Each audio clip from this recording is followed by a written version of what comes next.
नमस्कार जय जगन्नाथ। आज रेसिपी हूँ आंब खुद कांजीर रेसिपी। देखंतु केते बढ़िया भाव में पूरा ऑथेंटिक उपाय आंबर खुद कांजी रेडी कर बहुत ही टेस्टी रेसिपीटे। निहाती थरे ट्राए करंतु। आंब सरिया पूर्व थरे निहाती करिकी बनै खातु आ अनुभूति मो सहित निश्चय शेयर करेंगे। बहुत ही बढ़िया रेसिपीटे। अरुआ भात सहित हो किंबा उष्णा भात सहित हो पूरा जमी जीव। रेसिपी पसंद आसिले वीडियो को गोटे लाइक करेंगे। चैनल नुआ अच्छा चैनल को सब्सक्राइब करने जमारू भूलें। देखो ये मुझे कड़ाई बसई नहीं। कड़ाई में मुझे 2 ग्लास पानी।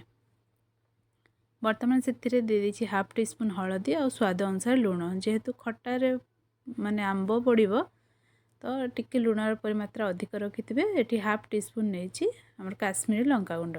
ये मो पाखे खुद नहीं से मो अरुआ चाउल को अध घंटा पूर्व बतुरी नहीं से 4 ରୁ 5 कला रसुण आ 2टी शोखिला लंका देकी एमती खदड़िया खदड़िया की बाटी नहीं।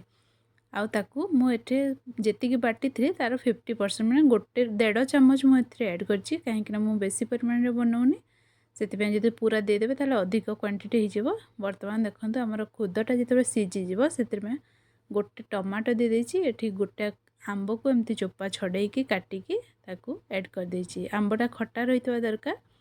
बर्तमान देखंतु ए सब को भल भाव में गोले नेबा आ ताकू फुटिया छाड़ा जमती आंबटा आमर सीझीज। खुद भी आमर ऑलरेडी 80% ये सीझी सारी। आंब सहित आउ 20% से सीझीज।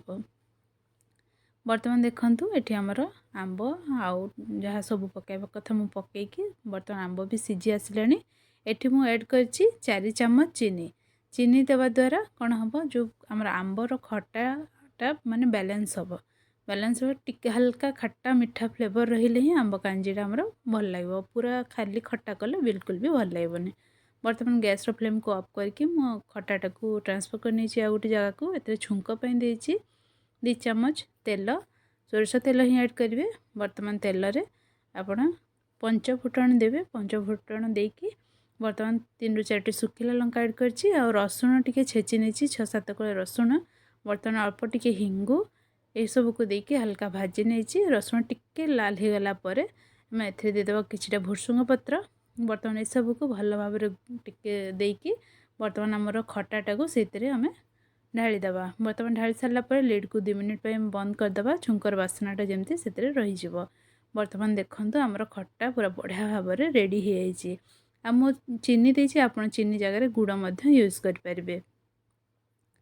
देखंतु केते बढ़िया भाव में रेडी होइछि। अरुआ भात हो किंबा उष्णा भात हो जो थे भी खाइबे जमी जीव। गरमा गरम एमती जदि गिनारे बाहर कर सूप भलिया भी पी पारिबे। रेसिपी पसंद आसले वीडियो को लाइक करेंगे। चैनल नुआ अच्छा सब्सक्राइब करेंगे।